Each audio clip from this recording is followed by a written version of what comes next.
Twongera tubaha ikaze bakunzi ba Pamakio TV nk'ibisanzwe rero mwamanye ikiganiro Showbiz ariko nje ndi Boston.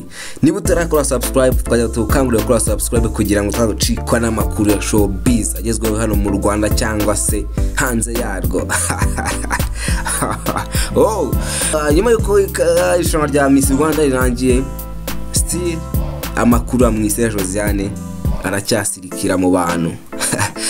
Ku munsi nk'uyu twatamenyeshe ko nyuma yuko Mwise Josiane atwaye ikamba rya Miss Popularity hatangiye gukwirakwira amakuru avuga ko ashobora kuba agiye kwambika iyindi kamba, gusa sinzi uko turi buryite, nimba ari Miss Rwanda 2 nimba ari Miss Rwanda, so I don't know. Gusa niyo makuru yiriweho avuga ko kuvejo irushaho kimara ko bavuze ko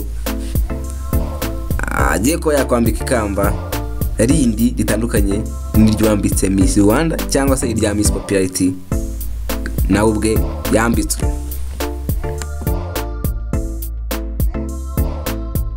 Ese ko irushanwa rya Miss Rwanda 2019 ryageze ku musozo, ibyo kamba rivuga abiri kuva he?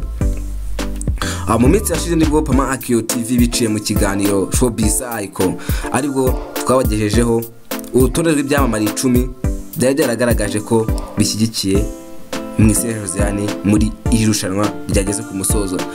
Kuri urwo rutonde harimo abagabo babiri basanzwe bakorana mu kiganiro kimwe kinyura kuri TV1, abo ni Kensi Imfura Yacu ndetse na Angeli Mutabaruka. Ubwo bagarukaga ku irushanwa rya Miss Rwanda 2019, ni batinye guhamya ko umukobwa kwikamba rya Miss Rwanda 2019 na wundi ari Mwise Josiane. Uko ikiganiro cyakomeje bagezeho bavuga ko bituye nuko Josiane ari kwikamba niharamuka abaye ikosa narihabwe, bo ku giti cyabo bazategura ikamba bakarimushyikiriza ku mugaragaro nka Miss Abanyarwanda bari bashyigikiye. Nyuma yuko irushanwa rya Miss Rwanda yarirangiye kwa gatandatu, hagatangazwa ko ni Mwiza Megan ari wewe kwa ikamba, abantu benshi batangiye kwifatira ku gahanga abategura irushanwa rya Miss Rwanda, ndetse bakomeza no guhamya ko abagize akanama nkemurampaka batitwaye neza kuva irushanwa ritangiye kugeza ku munsi wa nyuma. Abenshi bakomeza kugenda bagaruka ku buryo abakobwa bahatirwa gusubiza mu ndimi z'amahanga mu gihe hari umukobwa ufite umushinga mwiza, gusa kubera kutamenya ururimi rw'amahanga nk'Igifaransa cyangwa Icyongereza bikamunanira kuwusobanura, ibyo ngibyo bigatuma yabigenderamo. Ku ikubitiro wese agaragaza amarangamutima ye no witwa Angeli Mutabaruka. Angeli Mutabaruka tubitse ko ari umwe watangaje afatanyije na Kensi ko Mwise Josiane natwaye ikamba rya Miss Rwanda bo bazamwiyambikira ikamba ryabo.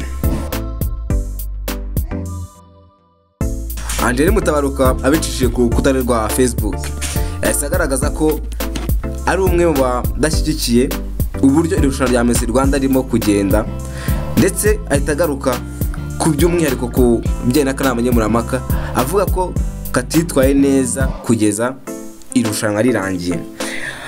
Mu magambo yo Angeli Mutabaruka akomeza agira ati Mwise Josiane niwe Miss twemera, kandi ibyo twebwe twavugiye kuri TV1 tuzabishyira mu bikorwa bidatinze.